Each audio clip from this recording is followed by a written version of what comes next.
അടുത്തതായി 597 നാമം കുവലേശയ. ഭാഷ്യകാരൻ പറയുന്നു, കുൽസിതമായ സംസാരത്തിൽ നിർത്താതെ കറങ്ങിക്കൊണ്ടിരിക്കുന്നവരാണ് കുവലന്മാർ അഥവാ ജീവന്മാർ.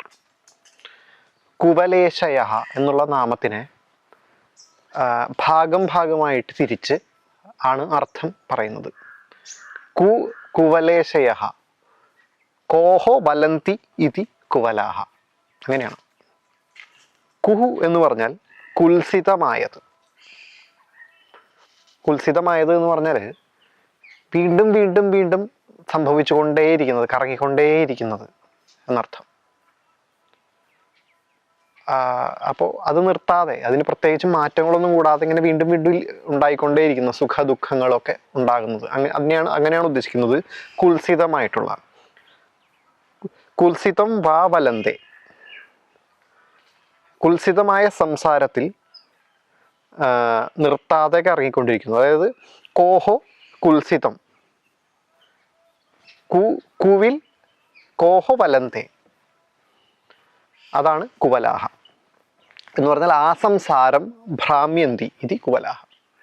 സംസാരത്തിൽ ഇങ്ങനെ കറങ്ങിക്കൊണ്ടേയിരിക്കുന്നു, അതാണ് കുവലന്മാർ. അതാണ് കുവലന്മാർ. അത് ജീവന്മാരാണ്, നമ്മൾ ഓരോരുത്തരുമാണ്. അതായത് നമ്മൾ ഓരോരുത്തരും സുഖ ദുഃഖങ്ങളാകുന്ന അനുഭവങ്ങളിലൂടെ ഇങ്ങനെ കടന്നുപോയിക്കൊണ്ടേയിരിക്കുകയാണ്. നമ്മളെ പോലെ എല്ലാ ജീവന്മാരും അതിങ്ങനെ കറങ്ങിക്കൊണ്ടേയിരിക്കുകയാണ്. അപ്പോൾ കുവലന്മാരെന്ന് പറഞ്ഞാൽ ജീവന്മാര്. അവർ തങ്ങളുടെ ദേഹേന്ദ്രിയാദികളിൽ ആപേക്ഷികമായ അഭിമാനമുള്ളവരും അതിൻ്റെ ഈശന്മാരും ആണ്.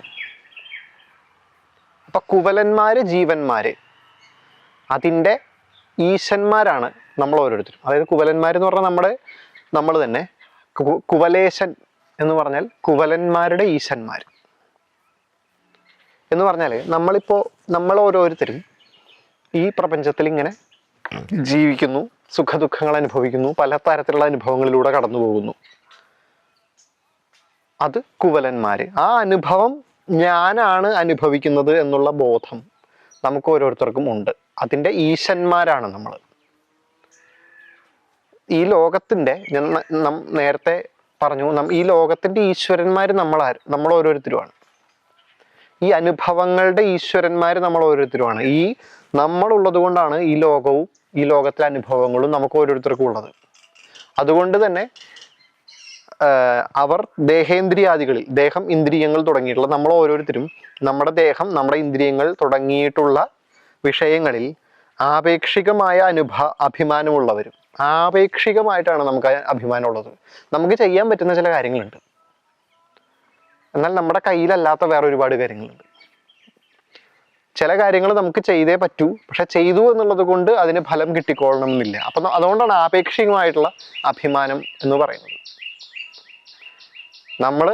നമ്മുടെ പ്രവൃത്തി നമ്മൾ തന്നെ ചെയ്യേണ്ടതാണ്, പക്ഷെ ആ പ്രവൃത്തി ചെയ്തു എന്നുള്ളത് കൊണ്ട് മാത്രം ആ പ്രവൃത്തിക്ക് അനുസരിച്ചുള്ള ഫലം നമുക്ക് കിട്ടിക്കൊള്ളണമെന്നില്ല. അപ്പോൾ നമ്മളൊരു പാർഷ്യലി നമ്മളിതിൽ ഭാഗഭാക്കാണ്. അപ്പോൾ കുവലന്മാര് എന്ന് പറഞ്ഞു കഴിഞ്ഞാൽ ജീവന്മാര്, നമ്മൾ ഓരോരുത്തരും. ഈ ജീവന്മാരുടെ ജീവന്മാരുടെ ഈശ്വരൻ എന്ന് പറയുന്നത് നമ്മളുടെ ഓരോരുത്തരുടെ ഉള്ളിലുള്ള ഞാനെന്ന ബോധമാണ്. നമുക്കങ്ങനെ ഒരു ബോധമുണ്ട്. അപ്പോൾ അതാണ് കുവലേശൻ.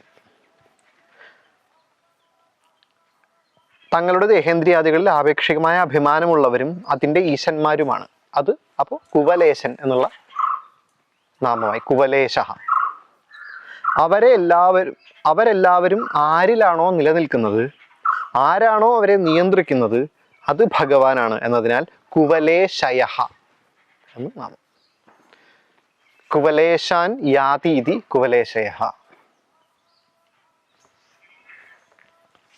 അപ്പോൾ നമ്മൾ ഓരോരുത്തരുടെയും നമുക്ക് ദേഹം ഇന്ദ്രിയങ്ങളും ഉണ്ട്. ഈ ദേഹവും ഇന്ദ്രിയം കൊണ്ട് പ്രവർത്തിക്കാൻ നമുക്ക് പുറത്ത് ഭൂമികയുമുണ്ട്, പുറത്ത് ഈ കാണുന്ന പ്രപഞ്ചമുണ്ട്. ഈ പ്രപഞ്ചത്തിലാണ് നമ്മൾ ജീവിക്കുകയും സുഖദുഃഖങ്ങളെയൊക്കെ അനുഭവിക്കുകയും ചെയ്യുന്നത്. അത് പാർഷ്യലി നമ്മളതിൽ നമുക്ക് അഭിമാനമുള്ളതാണ്. കാരണം നമ്മളാണിത് ചെയ്യുന്നത് എന്നുള്ള ബോധം നമുക്കുണ്ട്. അങ്ങനെ ആ ബോധം ഉള്ളവരെ നിയന്ത്രിക്കുന്ന, എന്നെയും നിങ്ങളെയും പോലുള്ള എല്ലാവരെയും നിയന്ത്രിക്കുന്നവൻ, അത് ഭഗവാനാണ്. നമ്മളുടെ പ്രവൃത്തിയിൽ നമുക്ക് അഭിമാനമുണ്ട് എന്ന് പറയുന്നത് പോലെ, അഭിമാനം എന്ന് പറഞ്ഞു കഴിഞ്ഞാൽ ഞാനാണ് ഇത് ചെയ്യുന്നത് എന്നുള്ള ബോധം. അപ്പോൾ പോലും നമ്മളുടെ ഈ നേരത്തെ പറഞ്ഞതുപോലെ നമ്മളുടെ പ്രവൃത്തിക്ക് അനുസരിച്ചുള്ള ഫലമല്ല പലപ്പോഴും ഉണ്ടാവുക. അത് പല പല വിഷയങ്ങളുമായിട്ടും ആശ്രയിച്ചിരിക്കുന്നു. ആ ആശ്രയത്തെ മുഴുവൻ, അങ്ങനെയുള്ള ആ നമ്മൾ ചെയ്യുന്ന പ്രവൃത്തിയുടെ ഫലത്തെ മുഴുവൻ ആശ്രയിച്ചിരിക്കുന്നത് പല പല ഘടകങ്ങളാണ്. ആ ഘടകങ്ങൾ ഒക്കെ തീരുമാനിക്കുന്നത് അതിൻ്റെ ഈശനാണ്, അത് ഭഗവാനാണ്. അപ്പൊ ജീവന്മാരുടെ, നമ്മളുടെ ഓരോരുത്തരുടെയും ഈശൻ, നമ്മളെ നിയന്ത്രിക്കുന്നവൻ എന്നുള്ള അർത്ഥത്തിൽ ഭഗവാന് കുവലേശയ എന്ന് നാമം. അടുത്തത് 598 നാമം ഗോഹിത. ഗോഹിത, ഗോക്കൾക്ക് ഹിതമായിരിക്കുന്നവൻ എന്നർത്ഥം. ഭാഷകാരൻ പറയുന്നു, ഗോ എന്നാൽ പ്രകൃതി. അതിലാണ് സംസാരത്തിനുള്ള ബീജാവാപം ഉണ്ടാകുന്നത്. അതിന് ഹിതനായവൻ അഥവാ അതിനെ വ്യവസ്ഥാപനം ചെയ്യുന്നവൻ എന്നർത്ഥത്തിൽ ഗോഹിത എന്ന് നാമം. ഇപ്പൊ ഗോ ശബ്ദത്തിന് അനവധി അർത്ഥങ്ങളുണ്ട്. ഇവിടെ ഭാഷ്യകാരൻ എടുത്തിട്ടുള്ള അർത്ഥം ഗോ എന്ന് പറഞ്ഞാൽ പ്രകൃതി. പ്രകൃതി എന്ന് പറഞ്ഞു കഴിഞ്ഞാൽ ഈ കാണുന്ന ദൃശ്യപ്രപഞ്ചം. അപ്പോൾ നമ്മൾ കാണുന്ന ഈ ദൃശ്യപ്രപഞ്ചത്തിൽ ആണ് സംസാരത്തിനുള്ള ബീജാവാപം ഉണ്ടാകുന്നത്. സംസാരം എന്ന് പറഞ്ഞാൽ എന്താ? നിർത്താതെയുള്ള കറക്കം, അതാണ് സംസാരം. ഈ പ്രകൃതിയിൽ കാണുന്ന വിഷയങ്ങളുമായിട്ട് ജീവൻ നമ്മൾ ഓരോരുത്തരും ബന്ധപ്പെട്ട് പ്രവർത്തിക്കുമ്പോഴാണ് കർമ്മങ്ങൾ ഉണ്ടാകുന്നത്. ആ കർമ്മങ്ങളാണ് സംസാരം ബന്ധനത്തിന്, അല്ലെങ്കിൽ ഈ പറയുന്ന വീണ്ടും വീണ്ടുമുള്ള കർമ്മഫലം, അങ്ങനെയുള്ള ആ കർമ്മങ്ങൾ ചെയ്യാനുള്ള കാരണം. അപ്പം നമ്മൾ ഈ പ്രകൃതിയിലുള്ള പല വിഷയങ്ങളുമായിട്ട് ബന്ധപ്പെടുമ്പോൾ നമുക്ക് പലതരത്തിലുള്ള കർമ്മങ്ങൾ ഉണ്ടാകുന്നു. ഈ കർമ്മങ്ങളാണ് ഈ സംസാരത്തിൽ നമ്മളെ നിലനിർത്തുന്നത്. അപ്പോൾ വേറൊരർത്ഥത്തിൽ പ്രകൃതി എന്ന് പറയുന്നതാണ് സംസാരത്തിനുള്ള ബീജാവാപം ഉണ്ടാക്കുന്നത്. സംസാരത്തിന് കാരണം, ഈ കറങ്ങലിന് കാരണം പ്രകൃതിയാണ്. പ്രകൃതിയുമായിട്ട് ജീവന്റെ ബന്ധമാണ്. നമ്മൾ ഓരോരുത്തരും ഈ ലോകത്ത് പ്രകൃതിയുമായിട്ട് ബന്ധപ്പെടുമ്പോഴാണ് നമുക്ക് കർമ്മങ്ങൾ ഉണ്ടാകുന്നത്. അതിന് ഹിതനായവൻ അഥവാ അതിനെ വ്യവസ്ഥാപനം ചെയ്യുന്നവൻ എന്നർത്ഥത്തിൽ ഗോഹിത. അങ്ങനെ ആ കർമ്മങ്ങളെയും ആ കർമ്മങ്ങൾ കൊണ്ടുള്ള ഫലത്തെയും ആ ഫലം കൊണ്ട് നമുക്കുണ്ടാകുന്ന സംസാര അനുഭവത്തെയും ഒക്കെ നിയന്ത്രിക്കുന്നത് ഭഗവാനാണ്. അതുകൊണ്ട് ഗോഹിത എന്ന് നാമം. അപ്പോൾ പ്രകൃതിക്ക് ഹിതനായവൻ എന്നുള്ള അർത്ഥത്തിലാണ് ഗോഹിത എന്ന് നാമം. ഇതിന് ഉദാഹരണമായിട്ട് പറയുന്നു, യോനിം അധിഷ്ഠത്യേകോ യസ്മിന്നിദം ഖംച വിജയതി സർവം. ആരാണോ എല്ലാത്തിനും ജനനിയായിട്ടുള്ള പ്രകൃതിക്ക് അധിഷ്ഠാനമായിട്ടുള്ളത്, ആരിലാണോ ഈ ഭൂമിയും ആകാശവും നിലനിൽക്കുന്നത്, എല്ലാത്തിൻ്റെയും രക്ഷിതാവായ ആ ഭഗവാനെ ധ്യാനിക്കുക. ഭഗവാനെ കുറിച്ച് പറയാം. എല്ലാത്തിനും ജനനിയായിട്ടുള്ള പ്രകൃതി, എല്ലാത്തിനെയും ഉണ്ടാക്കുന്നത് ഈ പ്രകൃതിയാണ്. ദൃശ്യപ്രപഞ്ചമാണ്, ഈ കാണുന്ന ലോകമാണ് എല്ലാത്തിനെയും ഉണ്ടാക്കുന്നത്. അതാണ് എല്ലാത്തിനെയും ജനിപ്പിക്കുന്നത് എന്നുള്ള അർത്ഥം. ആ ജനിപ്പിക്കുന്ന പ്രകൃതി നിലനിൽക്കുന്നത്, ആ പ്രകൃതിക്ക് അധിഷ്ഠാനമായിട്ടുള്ളത് ഭഗവാനാണ്. ആരിലാണോ ഈ ഭൂമിയും ആകാശവും നിലനിൽക്കുന്നത്, നമ്മൾ ഈ കാണുന്ന എല്ലാം ആരിലാണോ നിലനിൽക്കുന്നത്, എന്തിലാണോ നിലനിൽക്കുന്നത്, എല്ലാത്തിൻ്റെയും രക്ഷിതാവായ ആ ഭഗവാനെ ധ്യാനിക്കുക. എല്ലാത്തിനെയും രക്ഷിക്കുക എന്ന് പറഞ്ഞാൽ ഇപ്പോൾ നിൽക്കുന്നത് പോലെ നിലനിർത്തുക. എന്നെ ഈ രൂപത്തോടുകൂടി, ഈ ശബ്ദത്തോടുകൂടി, അല്ലെങ്കിൽ ഈ മാനസിക വ്യാപാരങ്ങളോടുകൂടി നിലനിർത്തുക. അതാണ് രക്ഷിക്കുക എന്ന് പറയുന്നത്. ഇപ്പോൾ ഈ ലോകം എങ്ങനെയാണോ നിൽക്കുന്നത് ആ രീതിയിൽ നിലനിർത്തുക. അതിൻ്റെ സ്വരൂപത്തിൽ നിർത്തുക, അതാണ് രക്ഷിക്കുക. അതാണ് ആരെയാണോ എല്ലാത്തിൻ്റെയും രക്ഷിതാവായ ആ ഭഗവാനെ ധ്യാനിക്കുക. തുടർന്ന് പ്രകൃതിയെക്കുറിച്ച് പറയുന്നു. ഗൗരനാദ്യന്തവതി സാ ജനിത്രി ഭൂതഭാവിനി. ആദിയും അന്തവും ഇല്ലാത്ത ഈ പ്രകൃതി ഭൂതങ്ങളെ ജനിപ്പിക്കുന്നവളും അവരെ ഭാവന ചെയ്യുന്നവളും ആണ്. ഈ ദൃശ്യപ്രപഞ്ചം, ഈ കാണുന്ന ദൃശ്യപ്രപഞ്ചം ആദിയും അന്തവും ഇല്ലാത്തതാണ്. ഇതിന് ശരിക്കും ആദിയില്ല. നമ്മളെ ജീവിതത്തിൻ്റെ ഒരു ഘട്ടത്തിൽ ഇതിനെ കാണാൻ തുടങ്ങുന്നു, ഇതിനെക്കുറിച്ച് അറിയാൻ ശ്രമിക്കുന്നു. ജീവിതത്തിൻ്റെ വേറൊരു ഘട്ടത്തിൽ ഈ അറിവ് ഇല്ലാതാകുന്നു. പ്രകൃതിക്ക് അന്തവും ആദിയുമില്ല, പ്രകൃതി നടന്നുകൊണ്ടേയിരിക്കുകയാണ്. ആദിയും അന്തവും ഇല്ലാത്ത ഈ പ്രകൃതി ഭൂതങ്ങളെ ജനിപ്പിക്കുന്നവളും, ഭൂതങ്ങൾ എന്ന് പറഞ്ഞാൽ ഉണ്ടായവ, ഉണ്ടായ എല്ലാത്തിനെയും ജനിപ്പിക്കുന്നവളും അവരെ ഭാവന ചെയ്യുന്നവളുമാണ്, അവരെ അവരായി നിലനിർത്തുന്നവളുമാണ്. ഈ കാണുന്ന ലോകത്തെ കാവ്യാത്മകമായിട്ട് പറയാണ്. പ്രകൃതി എന്ന് പറഞ്ഞാൽ ഈ ദുഷ്ടപ്രപഞ്ചം, അത് ഈ കാണുന്ന എല്ലാത്തിനെയും ഉണ്ടാക്കുന്നവളാണ്, ഈ ഉണ്ടായ എല്ലാത്തിനെയും അതുപോലെ നിലനിർത്തുന്നവളുമാണ്. അപ്പോൾ ആ പ്രകൃതിയാണ് ഗോ ശബ്ദം, അതിന് ഹിതനായവൻ ഭഗവാൻ. തുടർന്ന് വേറെ ഉദാഹരണം പറയുന്നു. സൂയതേ പുരുഷാർത്ഥം ച താനൈവാധിഷ്ഠിത ജഗത്. പുരുഷാർത്ഥങ്ങളെ ജനിപ്പിക്കുകയും എല്ലാത്തിനും അധിഷ്ഠാനമായി നിൽക്കുകയും ചെയ്യുന്നു.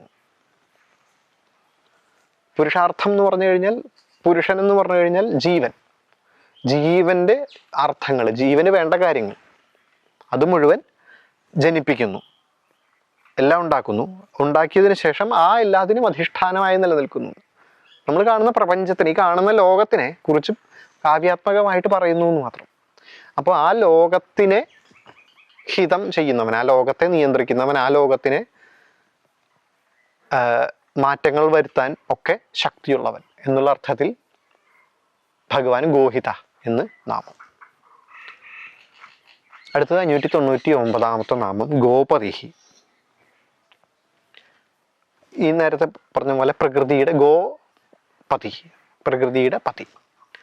ഭാഷകാരൻ പറയുന്നു, ഭോഗഭൂമിയാകുന്ന സ്വർഗത്തിൻ്റെയും പതിയാണ് ഭഗവാൻ എന്നതിനാൽ ഗോപതി എന്ന് നാമം.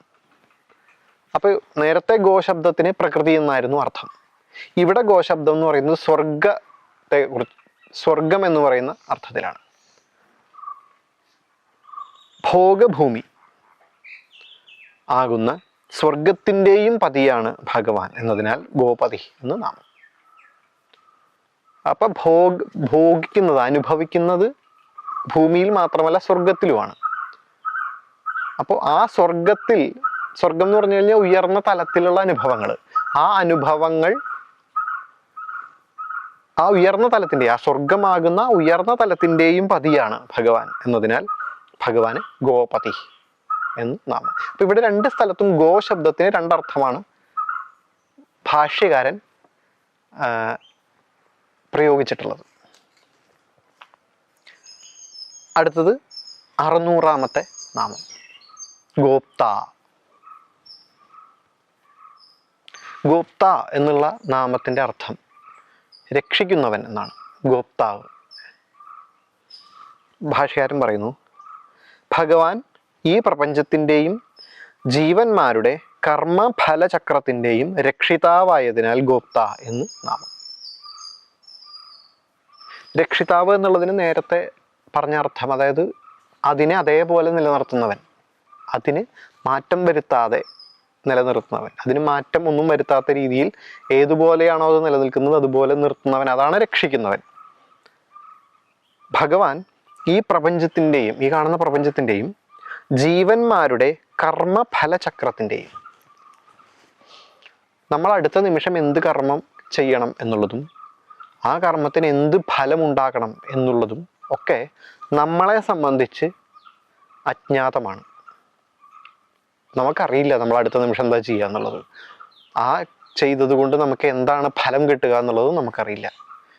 പക്ഷേ അനാദിയായിട്ടുള്ള ആ ഈശ്വരബോധം, പരമമായിട്ടുള്ള ഭഗവത് ബോധത്തിന് അതെല്ലാം അറിയാം. കാരണം എല്ലാ ബോധങ്ങളും നമ്മൾ ആ പരമമായിട്ടുള്ള ബോധം നമ്മളുടെ ഓരോരുത്തരുടെയും കർമ്മത്തിൻ്റെയും അതിൻ്റെ ഫലത്തിൻ്റെയും രക്ഷിതാവാണ്. അതെന്താണ് ചെയ്യുന്നത്, എന്താണ് ഈ ജീവൻ ഈ നിമിഷം ചെയ്യേണ്ടത്, എന്താണ് അതിന് ഫലം കിട്ടേണ്ടത് എന്നുള്ളത് മുഴുവൻ ഭഗവാന് അറിയാം. ഭഗവാൻ അതിനെ മുഴുവൻ രക്ഷിച്ചിരിക്കുന്നു, അതിനെ അതേപോലെ നിലനിർത്തിയിരിക്കുന്നു, കർമ്മത്തെയും കർമ്മഫലത്തെയും. അതുകൊണ്ട് ഗോപ്ത എന്ന് നാമം. അങ്ങനെ ഈ സഹസ്രനാമത്തിലെ 6ാമത്തെ ശതകം ഇവിടെ പൂർണ്ണമാവുകയാണ്. ഇതി ശ്രീ ഹരികുലതിലക ശ്രീവത്സാംഗ മിശ്രസൂനോഹോ ശ്രീരംഗരാജ ദിവ്യാജ്ഞാ ലബ്ധ ശ്രീ പരാശരഭട്ട അപരനാമധേയസ്യ ശ്രീരംഗനാഥസ്യ കൃതൗ ശ്രീമദ് വിഷ്ണു സഹസ്രനാമ വിവരണേ ഭഗവത് ഗുണദർപ്പണേ 6ഠം ശതകം സമാപ്തം. ഇപ്രകാരം ശ്രീ ഹരികുലത്തിൻ്റെ തിലകമായ ശ്രീവത്സാംഗ മിശ്രൻ്റെ പുത്രനും ശ്രീരംഗരാജൻ്റെ ദിവ്യാജ്ഞ ലഭിച്ചവനും ആയ ശ്രീ പരാശരഭട്ടൻ എന്ന അപരനാമധേയത്തിലുള്ള ശ്രീരംഗനാഥൻ്റെ കൃതിയായ ശ്രീ വിഷ്ണു സഹസ്രനാമ ഭാഷ്യമാകുന്ന ഭഗവത് ഗുണദർപ്പണത്തിൽ 6ാമത്തെ ശതകം സമാപ്തമായി.